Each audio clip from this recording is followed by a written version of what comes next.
አቶ ልደቱ አያሌው ከ20 ዓመት በኋላ ክደታቸውን አምነዋል። ሰላም እንደምንሏችኋል ክብራትና ክብራን የኢትዮፎክስ ቤተሰቦች፣ የዕለቱን ዜና ይዤላችሁ ቀርብ ያለው ቻናላችን ሰብስክራይብ፣ ቪዲዮአችን ላይክ በማለት አብራችሁን ሁኑ። አቶ ልደቱ አያሌው ከ20 ዓመት በኋላ ክደታቸውን አመኑ። በ1997 ዓ.ም በተካሄደው ሀገር አቀፍ ምርጫ ህዝብ አምኖና መርጦ እኛ ከርተናዋል ሲሉ አቶ ልደቱ አያሌው ተናግረዋል። በተለይ የአዲስ አበባ ህዝብ እኛንን የከዳነው ብዬ ነው የማስበውም ብለዋል።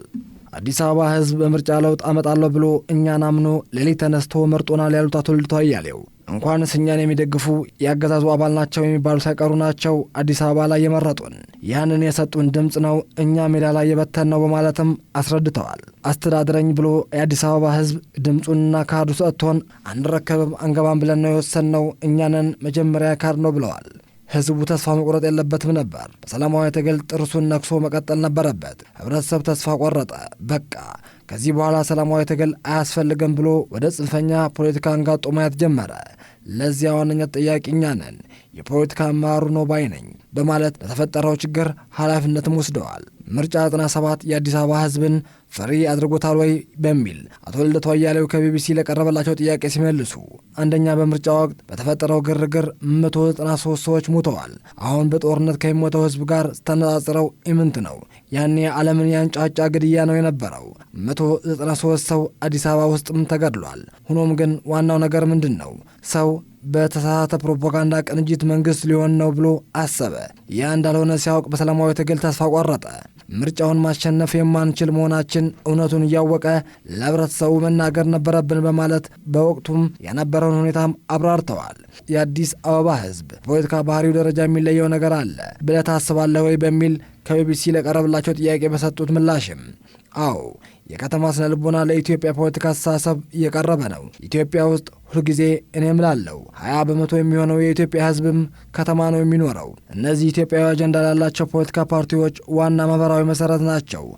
በ1997 የታየውም ይህ ነው ብለዋል። አብዛኛው ቅንጅት ያሸነፈው በከተሞች ነው። በከተማ ያለ ህብረተሰብ ስነ ልቦናው ኢትዮጵያዊ ነው። አሁንም ቢሆን በእርግጥ እየቀነሰ መጥቷል። የብሔርተኝነቱ ፖለቲካ የከተማውን ህዝብ እየበከለው መጥቷል ሲሉም አስረድተዋል። ያኔ 100 በመቶ ነው የተመረጥ ነው። አንድ ሰው ነው ከኢህአዴግ አሸንፎ የገባው።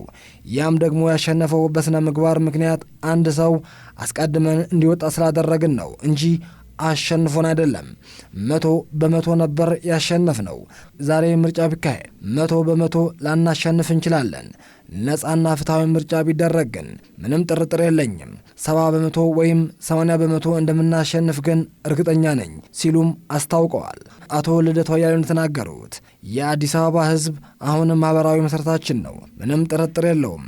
ነገ ነፃና ፍትሐዊ ምርጫ ቢካሄድ ኢትዮጵያዊ አጀንዳ ያላቸው ፓርቲዎችን ነው የሚመርጠው። በ97 መጠን ባይሆንም ማለቴ ነው ብለዋል።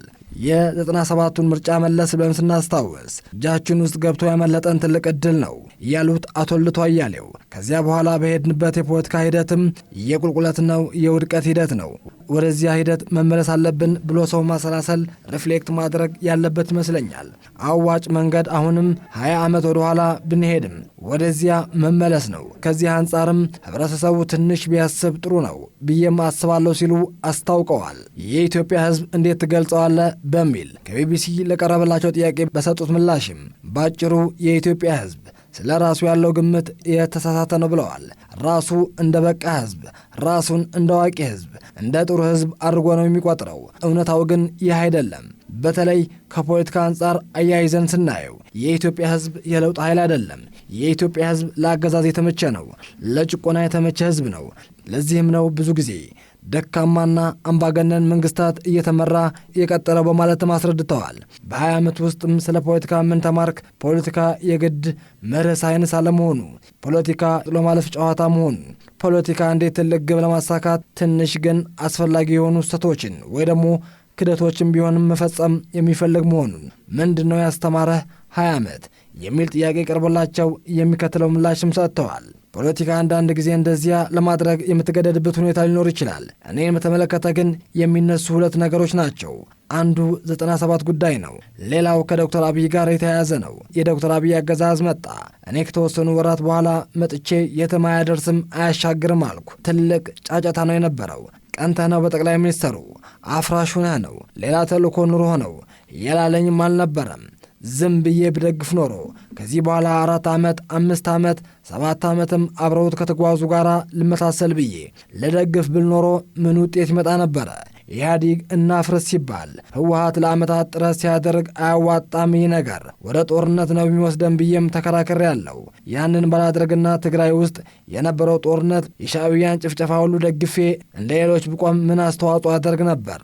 የወሰድኳቸው አቋሞች ስትራቴጂክ የሆኑ ናቸው፣ ተገቢ የሆኑ ናቸውም ብለዋል። ከዚህ መለስ ግን ፖለቲካ ቅድም ያልከው አይነት ሁኔታ ሊገጥም ይችላል። ያን ደግሞ እውነቱን ልንገርህ፣ ከምንም በላይ ተጠንቅቄ ያውቃለሁ። አስፈላጊ ሲሆን ላደርገው እችላለሁ። ግን ያ ኢትዮጵያ ውስጥ አሁን ቅንጦት ነው። እንደዚህ አይነት ሜንስትሪም የምትለው ፖለቲካ በአውሮፓ አሜሪካ ምርጫ ፉክክር የምታደርገው ፖለቲካ አይደለም። አሁን ኢትዮጵያ ውስጥ ያለው የህልውና ፈተና ነው።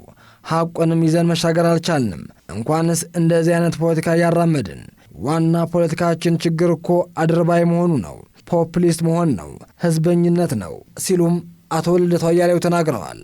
ክቡራትና ክቡራን የኢትዮፎክስ ቤተሰቦች የዕለቱን ዜና በዚህ ቋጨን። ቀጣይ በሌላ ፕሮግራም እስክንገናኝ ቸር ቆዩ።